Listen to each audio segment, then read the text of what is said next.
the American financial system is so highly levered that it couldn't take 1 week of Trump's maximalist position on tariffs. All that matters is 1 week. Bond market collapsed, equity market was collapsing, and they changed their tune. And they're continuing to change their tune as sort of the volatility doesn't subside as much as they would like. I think we've seen the market bottom, and especially Bitcoin, probably in stocks as well, as the leverage is too great. They can't go as fast as they want.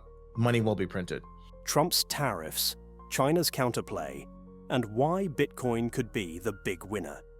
In this episode, Arthur Hayes breaks down the chaos unfolding across global markets.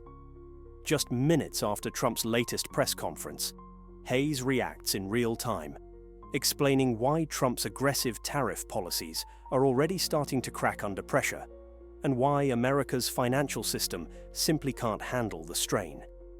Arthur dives deep into the bigger picture too, from the game theory behind China's refusal to back down to how the US is struggling to decouple from the world's most advanced manufacturing power. He also explains why no matter how much political noise there is, one thing is inevitable. Money will be printed, inflation will surge, and assets like Bitcoin are positioned to thrive. If you want a raw, unfiltered look at what's happening beneath the headlines and what it means for your portfolio, you are in the right place. Let's dive in. Now there's a lot of different moving parts, and obviously the most fast-flowing moving of those parts is tariffs and what's going on there. So we're recording this about a few minutes after there was a Trump press conference where it looked like he started to walk back a few interesting, what were key risks in the markets. He was mentioning that he has no plans to fire Powell at any moment, whereas last week there was a lot of headlines in the tape where he was debating the fact of potentially firing him. A lot of talk around walking back the idea of potentially China tariffs and that dynamic. And also we got the headline that Elon Musk is planning to walk away or at least scale back his participation with Doge in May. So with that as context here, and obviously, we're kind of just reacting to it as we go, would love to just hear, how are you thinking about Trump's, overall policies right now and tariffs, and especially with how it ties into different macro assets? So I think Trump has been extremely consistent in his overarching goal or message, which is there's a portion of America who believes that they've gotten a raw deal from globalization over the past 50 years, since the early 70s when the US went off to the gold standard. And Trump is going to be that politician that's going to speak to this underserved portion of America and bring back America greatness, make America great again, all those political slogans.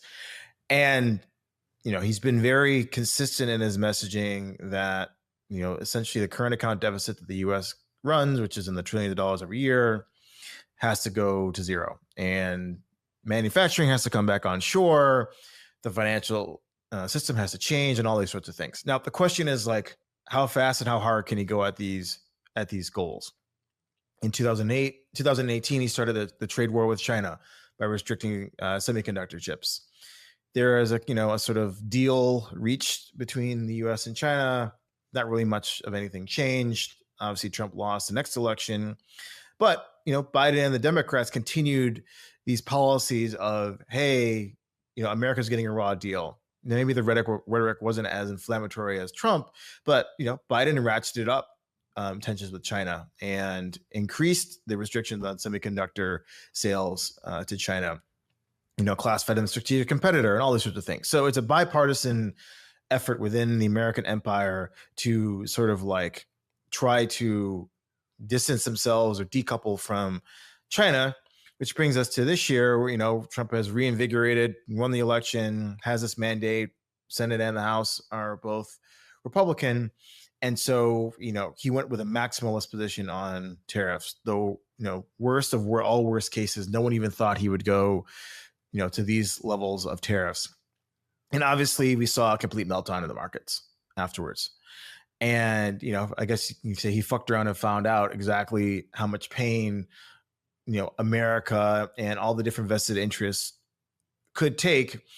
And obviously him and his political advisors have to do the political calculus. Okay, well, yes, Trump himself will not be around post 2028, but all the people within his orbit are all angling for their next job. in 2026 or 2028. So obviously they don't want to back policies that are going to not get them reelected in the midterm elections or in the next presidential general election. And obviously I think that moderated in his position. And now we're seeing, concession after concession. First, it was a 90-day pause with everyone except China. Then it was, consumer electronics are exempt. I don't know what he said today about China. I know Bessent was on the tape saying something about, there's a deal to be done. It'll take a long time, but we're ready to negotiate with China. I'm not sure exactly what he said at this press conference, but it goes with the theme of the American financial system is so highly levered that it couldn't take 1 week of Trump's maximalist position on tariffs.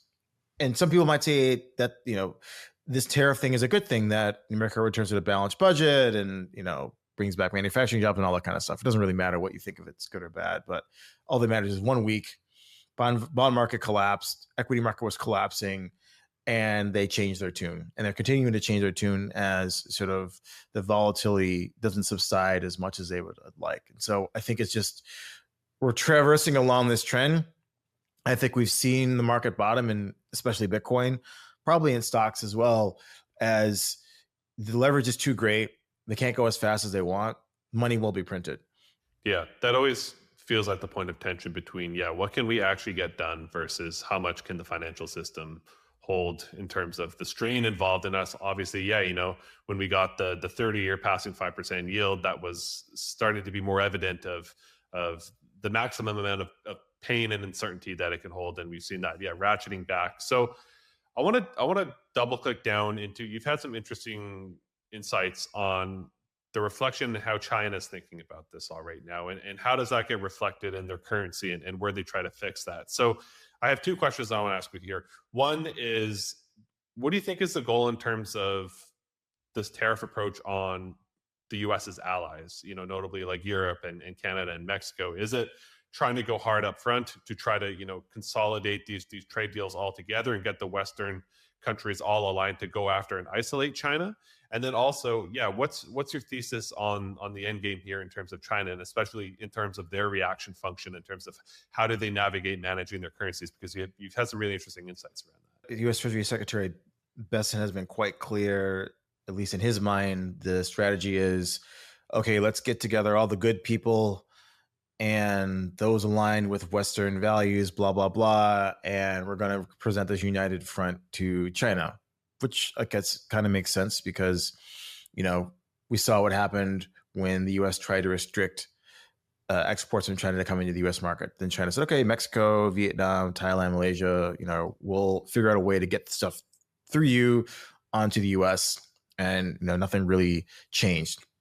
So if they really want to have this Chimerica divorce, then the U.S. has to co-opt these allies into, taking pain themselves by trying to restrict or make Chinese intermediate goods more expensive. Who knows whether that'll be successful or not.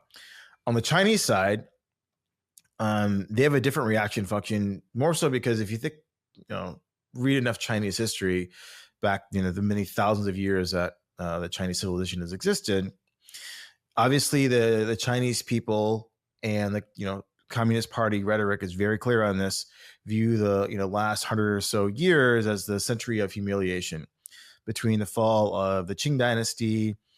Then obviously you had the Civil War from 1931 to 1949. And then you had sort of the 70s and 80s when under Mao, when China was trying to struggle to industrialize. And the key sort of, things that Chinese people take away from that is, on a big front was tariffs and trade, right? You had the United Kingdom forcing drugs down the throat of China because they needed the hard currency to make the trade with India work. And so you basically addicted 10% of the Chinese population to opium so that the balance of trade would work for the United Kingdom. And then you had all the other Western powers coming in and dictating tariff treaties, usually out of the port of Shanghai.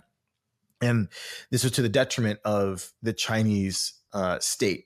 And they look very poorly on that period of history. And so when you have a very aggressive and bellicose Trump, stating that China must kneel down, kiss the ring, and do what needs to be done so that America is great again, you can understand why Xi Jinping domestically cannot agree to anything like that, because the whole point of the Chinese Communist Party is to rejuvenate China, return it back to its glory days when it was the largest economy in the world, the most sophisticated and advanced, meritocratic civil service, all these sorts of things. And so for him to sit up there and just take that diatribe from Trump not only makes him look weak domestically, makes him look weak amongst all the Asian countries, which used to be vassals of China during imperial times. So again, I don't think that China can come to a deal, or a deal to the magnitude that is necessary to rebalance trade, which leads to, well, then what can they do? Because they're locked in a balance sheet recession and they need to print a bunch of money to solve their own problems internally.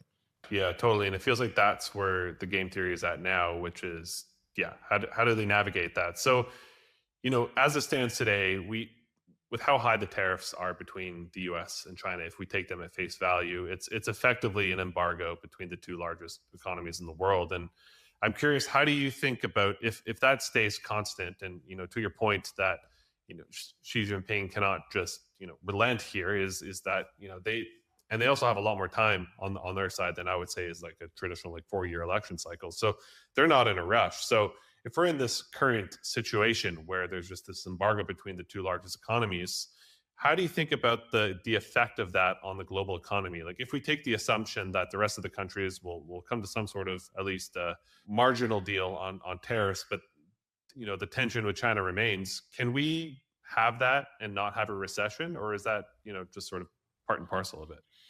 So I think at the end of the day, the world needs Chinese cheap goods, cheap and high quality goods, I should say. They're very high quality these days. It's the most advanced manufacturing setup in the world, which is why everyone makes their stuff there.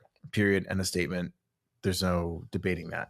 So, okay. So what happens when you make something more expensive, but there is a imperative for lots of parties that still want the good, like, illegal drugs in most countries, right? There's a demand. There's this function that says they're illegal, but the drugs still get consumed. Same thing. There are imports from China that are necessary for every single good in the world. They're cheap and they're high quality. No one else can, even if America completely was successful in this terror thing, they're not going to have factories to replicate the Chinese ecosystem from, maybe 5, 10, 15, 20 years, right? It took China 30 years to build this situation.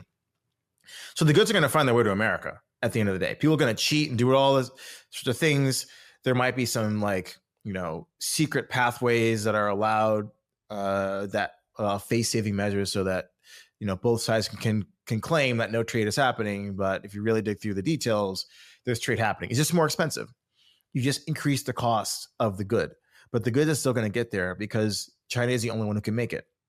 Until that's not the case, then these tariffs will be effective in making things more expensive around the world, but ineffective from actually decoupling the world trade ecosystem.